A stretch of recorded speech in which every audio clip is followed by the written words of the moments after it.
America, what would you say if I told you that yesterday a senior White House official casually mentioned something that sounds like it came straight from a science fiction novel? A technological capability so advanced it could transform civilization as we know it. No major network covered it. No newspaper front page featured it. Yet the implications are staggering. Well, tonight, we're going to play you the exact words from Michael Kratsios, Director of the White House Office of Science and Technology Policy, words that should have dominated every headline in America, but we were instead buried by the regime media. What if everything you thought you knew about America's technological capabilities was deliberately understated? Well, stay with us, because this is groundbreaking. Speaking of revolutionary technology, there's another breakthrough that deserves your attention, especially if you're concerned about your heart health like I am. A shocking 2024 study revealed that nearly half of all American adults struggle with high blood pressure, yet only 25% have it under control. Thankfully, there's a groundbreaking formula that is changing lives.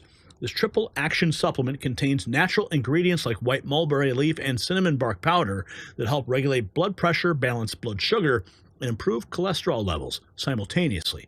Take control of your cardiovascular health naturally and get up to 40% off today at boostwithgary.com while this special offer lasts. Okay, this is all over the web right now. Radio silence from the media. White House Office of Science and Technology Policy Director Michael Kratsios says the U.S. has technology that can manipulate time and space. Listen. Advances, our passenger planes are slower than they used to be. Our trains crawl compared to those in other parts of the world. Our cars do not fly. Advances have not stopped, but something has gone wrong. Stagnation was a choice. We have weighed down our builders and innovators. The well-intentioned regulatory regime of the 1970s became an ever-tightening ratchet, first hampering America's ability to become a net energy exporter and then making it harder and harder to build. We seem to have lost focus and vision, to have lowered our sights and let systems and structures and bureaucracies muddle us along. But we are capable of so much more. Our technologies permit us to manipulate time and space. They leave distance annihilated, cause things to grow and improve productivity. Our passenger... So we apparently have technology that can manipulate time and space. I mean, this is like straight out of Back to the Future, okay? I'm talking Doc Brown level technology here that the White House is sitting on. And they just casually mention it. Yeah, let's keep going. Dear United States White House, what did you mean by our technologies permit us to manipulate time and space? What's up with that? This is from the official White House website. Remarks by Director Kratsios at the Endless Frontiers Retreat. Now, I want to point out this was part of the Council on Foreign Relations. You guys know what that means. But you can see right there, highlighted below, our technologies permit us to manipulate time and space. So while this was remarks given at the Council on Foreign Relations, the White House officially published the remarks. So this is official statement from the White House. The U.S. can control time and space. Now, we're going to go down a little bit of a rabbit hole here, because I found this clip that was posted by Linda Opines. She says, I look so good in my deep, dark black belt in conspiracy theory these days. Lieutenant General Steve Quast tells us we have the technology to manipulate space, time, free energy, no need for cell phone towers, can move anything around anywhere on Earth in under an hour. Looks like he's speaking at Hillsdale College. You ready to have your mind blown? Energy, the seed corn of all development, all growth, all survival, energy. So energy, transportation, information, and manufacturing, these are the things that change humanity, that will change world power, and they are descending upon us in ways that are very unique. The technology is on the engineering benches today. But most Americans and most in Congress have not had time to really look deeply at what's going on here. But I've had the benefit of 33 years of studying and becoming friends with these engineers and these scientists. This technology can be built today with technology that is not developmental to deliver any human being from any place on planet Earth to any other place in less than an hour.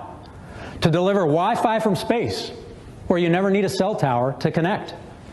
To deliver energy from space, where you never have to plug your phone in and it trickle charges, and you can use that energy over time. It can be applied to cars, to houses. Energy, the seed corn of all development, all growth, all... Think about that. But we've got more to get into, because, I mean, we have to point out that what he says here. Ashton Forbes, who's a researcher who basically blew the whistle on MH370, the plane that just disappeared.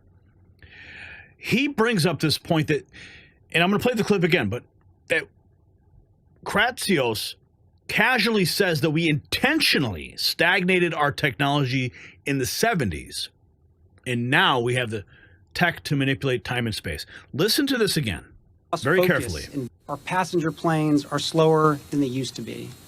Our trains crawl compared to those in other parts of the world. Our cars do not fly. Advances have not stopped, but something has gone wrong. Stagnation was a choice. We have weighed down our builders and innovators. The well-intentioned regulatory regime of the 1970s became an ever-tightening ratchet, first hampering America's ability to become a net energy exporter and then making it harder and harder to build. We seem to have lost focus and vision, to have lowered our sights and let systems and structures and bureaucracies muddle us along. But we are capable of so much more. Our technologies permit us to manipulate time and space. They leave distance annihilated, cause things to grow, and improve productivity. Our technology was specifically suppressed. Now, Ashton Forbes, we've had him on the show before. He's done incredible analysis of MH370. We're going to get into that in a moment here, because he brings up the point, because this is all over the web. He posts this about the technologies permitting us to manipulate time and space. And he says, while you're here, learn the truth about Malaysian Airlines Flight 370. We do have the technology that can manipulate time and space. They've been hiding the plasma confinement technology from the public so long it's gotten out of control. The United States controls the world with Tesla technology. And he thanks a person who wrote him a letter back in January. I want you to listen to this. This is a very amazing letter that he received about his investigation into MH370. Then we're going to go back into the Council on Foreign Relations speech that Kratsios gave. But I want you to listen to this. Even can imagine. This is a submission sent to us the 8th of January of 2024. It's a letter to an Ashton Forbes telling a new story of what happened to Malaysian Airlines MH370 that disappeared back in 2014. And as always, don't trust what you read on the news. Trust your own capability to see the world for what it really is. Here we go. I work or have worked at a military base in the Maldives, and I know exactly what happened to Malaysian Airlines MH370. This is also a letter to Ashton Forbes.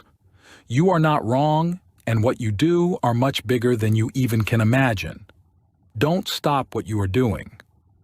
I won't tell anything about myself more than that I currently or in the past has spent time at a military base in the Maldives. That I have done this type of work since I joined the military when I was young, and that was many decades ago. Still in the game, but the years are starting to get to me. I write this because I want the world to know that most of the trouble on Earth are created for political reasons. United States, or at least a covert administrative elite of the U.S., has, at will, complete control, and this has been true since the 60s.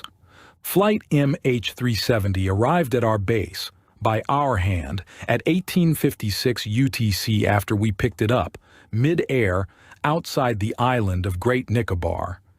Just one of many, many things we do. We can pick up anything, anywhere, and deliver it in an instant, like a magic FedEx.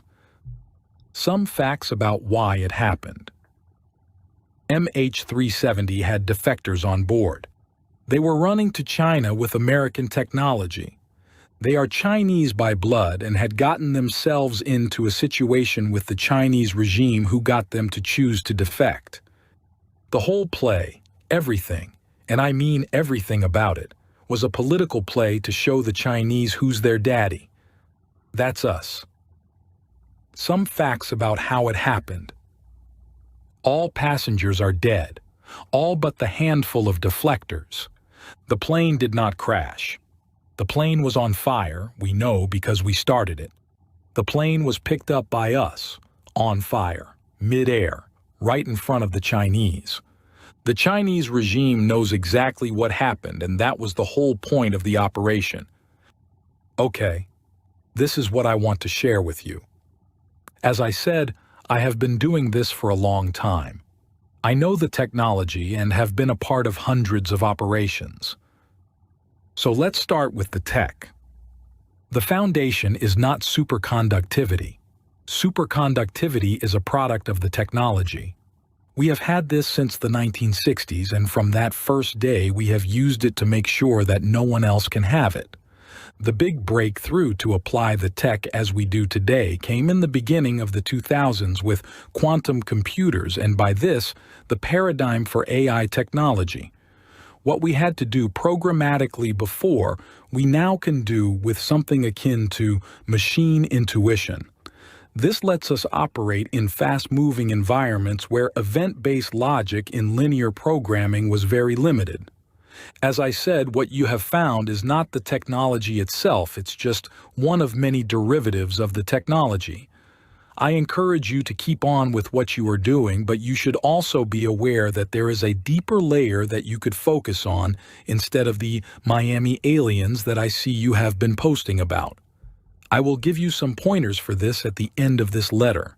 The products or application you are now working on is correctly based on superconductivity.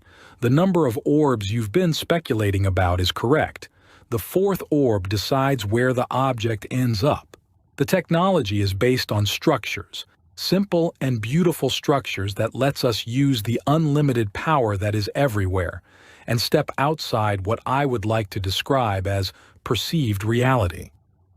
The structure that is used for what you are looking at is a metastructure that creates a low complexity and relative low energy phase transition. The beauty of this technology lies in its elegance and simplicity. The structures are inherently stable and self-regulating, and the earlier challenges to conduct operations were 100% based on the limits of man. With the same technology, just a slightly altered monostructure gives us an infinite power generator that without maintenance can run forever. Combine structures to a meta-product again, and you have the propulsion for a transmedium object moving faster than light. It's the definition of magic. There are endless applications, and the truth is that it would change the world in an instant. But that won't happen. I bet yourself, or at least most of your audience, have heard a version of the story that the aliens are here and they want to bless us with new, clean, and revolutionary technology, but we are a too young and rowdy civilization and would not be able to be responsible enough with the gifts from them. That's probably made up, but that is at the same time completely true. It's just not aliens saying this. It's us again. The technology is infinite in its power, and if two rivaling parties had access to it, this world wouldn't last a day. The same technology, with a combination of monostructures, makes a terrifying weapon that turns any matter into dust, and that dust turns into air. It does not matter if the object is a small bird or an aircraft carrier. It cannot be stopped. It does not miss, and when the object has been hit, the phasing cannot be stopped. Okay, so back to MH370. We knew about the deflectors as soon as they made their decision.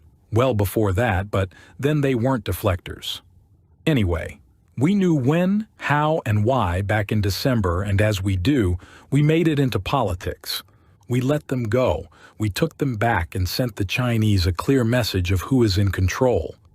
And we did this with a brilliantly produced show that is fit for a Hollywood production. We create a pretend world. We are a global production company. We write the screenplay. We're the directors, the producers. We're the main actors. The world is our stage. Any good movie has fire, desperation, regret, and drama.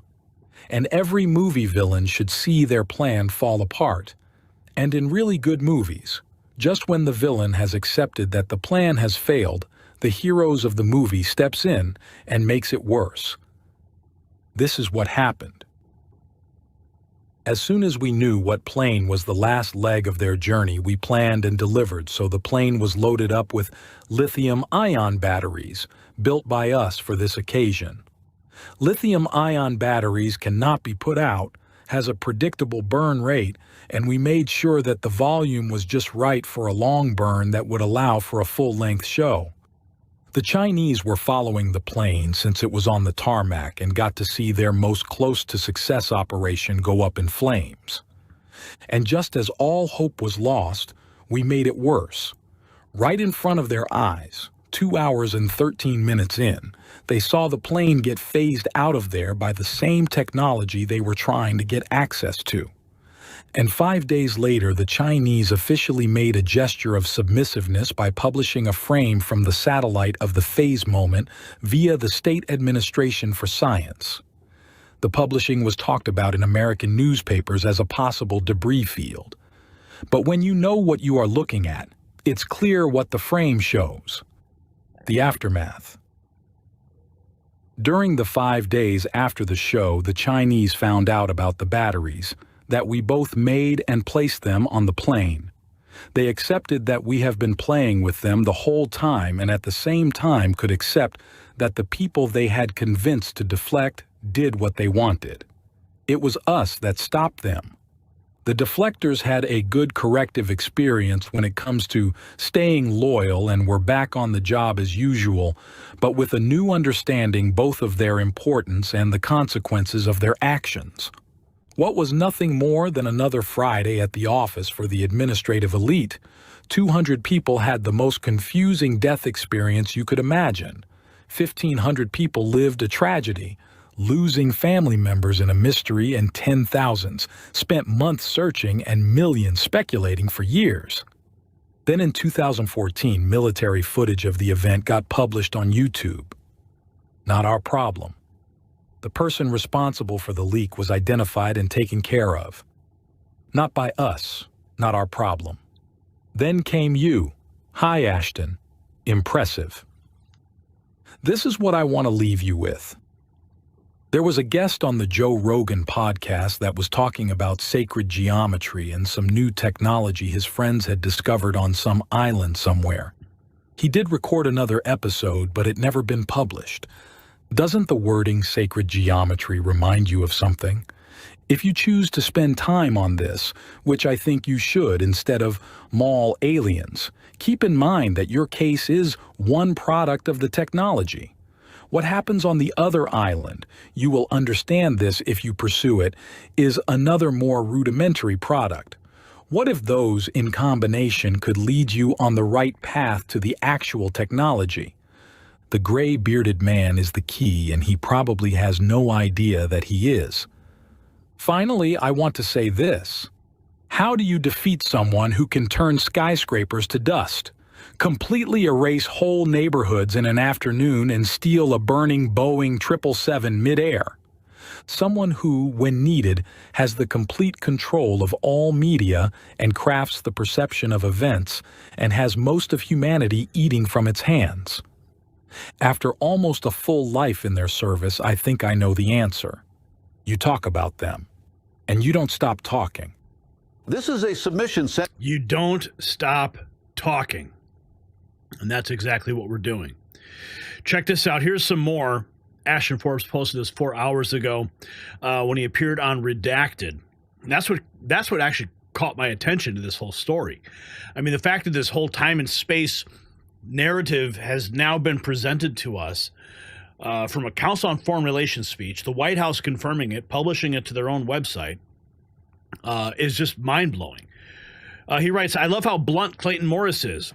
It's going to pay off because we really do have teleportation tech. We are ripping the Band-Aid off. Listen to this.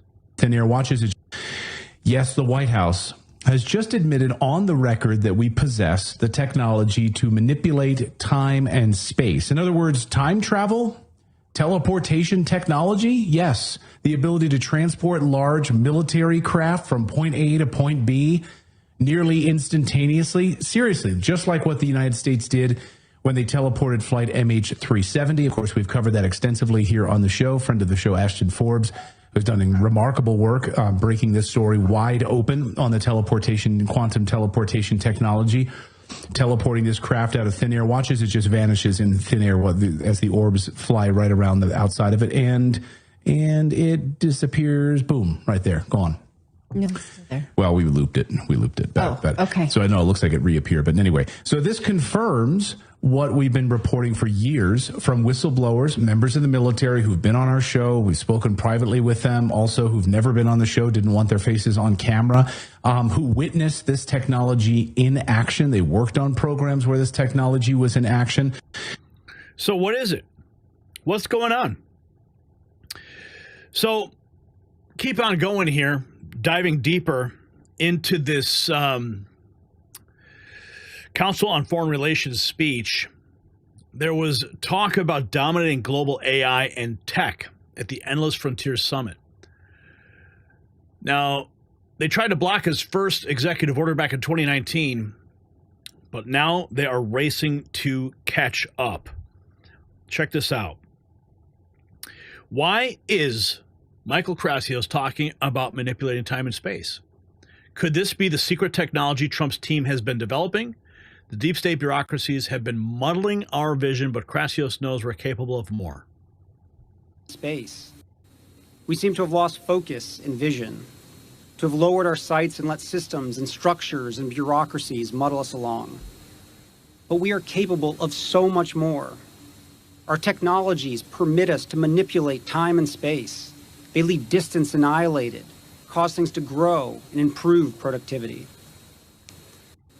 We seem to have lost focus and vision, to have lowered our sights and let systems and structures. In 2019, President Trump signed the first executive order on AI when no one was talking about it. The globalist establishment fought it internally, but Trump had the foresight to do it anyway. Now AI is on every newspaper as our adversaries race to steal our tech.